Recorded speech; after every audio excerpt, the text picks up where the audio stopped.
केंद्र सरकार के संशोधित वक्फ बिल के विरोध में आज जुम्मे की नमाज के बाद कई जगह विरोध प्रदर्शन किया गया कि यह बिल क्यों इनके लिए नुकसानदायक है, यह बताने की सरकार तक आवाज़ पहुंचाने की कोशिश की गई है। यहाँ पर देखिए वक्फ बचाओ अभियान, जो कि मुस्लिम पर्सनल लॉ बोर्ड ने आज से वक्फ बचाओ हफ्ता यानी कि इस कानून के विरोध में एक बड़ा अभियान का ऐलान किया था, उसी के तहत है। ये कानून क्यों आप लोगों के खिलाफ मानते हैं आप वक्फ बोर्ड वाला कानून संशोधन? विरोध में है कि हाथ में ले खड़े हैं? तो ये है, देखिए बोलने से लोग कतरा रहे हैं, पुलिस की भी यहाँ पर काफी भीड़ सुरक्षा नजर आ रही है।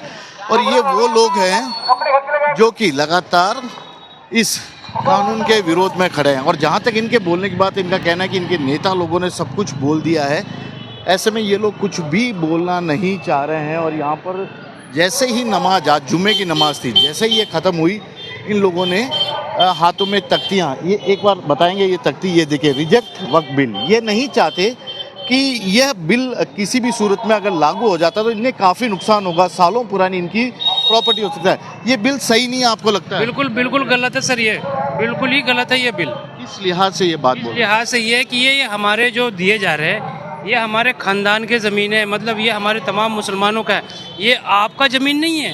ये हमारे तरफ से जो दान दिए हुए हैं, समझ लो ना आप, वो ज़मीन है, ये आपका हिस्सा मारा हुआ नहीं है, ये हम मुसलमानों की ज़मीन है, इसमें किसी का दिया हुआ नहीं है। इसलिए जब हमारा है तो उसमें आप किसी को दखल अंदाजी करने का कोई हक नहीं है। बिल्कुल। क्या आप चाहेंगे कि सेंट्रल गवर्नमेट इसे वापस ले? वापस 100%। हाँ बिल्कुल, इसको लेना भी चाहिए, वापस होना चाहिए।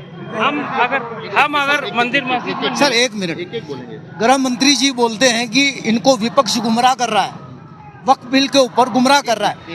एक मिनट मार रहा हूँ, एक मिनट। यहाँ पर देखिए, ये देखिए, ये यहाँ पर अब इन लोगों ने वक्फ बोर्ड के खिलाफ यहाँ पर ये प्रदर्शन किया है। ये जो आप नारेबाजी देख रहे हैं, ये नारेबाजी है सेव वक्फ। तो ये सरकार के इस बिल को नहीं चाहते कि यह बिल लागू हो किसी भी तरह से, क्योंकि कानून तो बन गया है, लेकिन कतई नहीं चाहेंगे कि यह बिल लागू हो। और हम इनसे बातचीत करने की कोशिश करेंगे कि आखिरकार क्यों इस कानून का ये लोग विरोध कर रहे हैं। और यहाँ पर तमाम लोग हैं जो आज जुम्मे की नमाज के बाद यहाँ पर पहुँचे हैं। और इन लोगों के हाथों में फिर से आप देखिए एक बार, फिर से इन लोगों के हाथों में तख्तियाँ हैं और ये लोग इसका विरोध कर रहे हैं।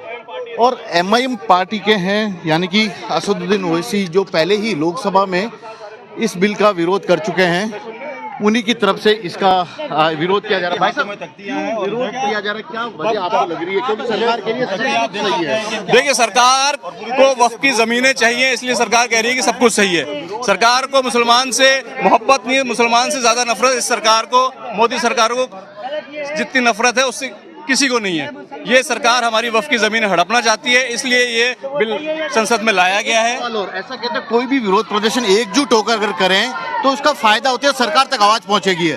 लेकिन अजमेर दरगाह के दीवान कह रहे हैं ठीक है, बाकी सब लोग कह रहे हैं विरोध है। क्या आपको नहीं लगता कुछ गलत संकेत जाएगा? देखिए जिन्हें सालाना 2 करोड़ की राशि सरकार से मिलती है, वो सरकार के पक्ष में ही जवाब देंगे। ये सारी दुनिया को पता है कि किसको क्या पैसा कहाँ से मिलता है। ये देखिए MIM की तरफ से ये जयपुर में बड़ा विरोध प्रदर्शन यहाँ पर किया गया और इन लोगों के सबके हाथों में तख्तियाँ। एक बार पीछे की तरफ आप देखिए, ये पीछे की तरफ तख्तियाँ जो दिखाई है, एक बार मैं दिखा रहा हूँ। और पीछे की तरफ जो तख्ती है उसमें छापे और गिरफ्तारियाँ मुसलमानों को नहीं रोक सकती, इस तरह की तमाम बातें यहाँ पर लिखी है। और ये चाहते हैं कि केंद्र सरकार ये जो वक्फ कानून लेकर आई है उसे वापस ले ले। इन लोगों की भावनाएं उससे साथ जुड़ी हुई है और यदि कहीं कुछ गलत हो तो जांच किया जा सकता है, लेकिन इस तरह के कानून के जरिए किसी भी तरह से को जबरदस्ती अमल में लाया जाना गलत होगा। कैमरामैन विक्रम सिंह भाटी के साथ श्रीवत्सन, जयपुर न्यूज़ 24।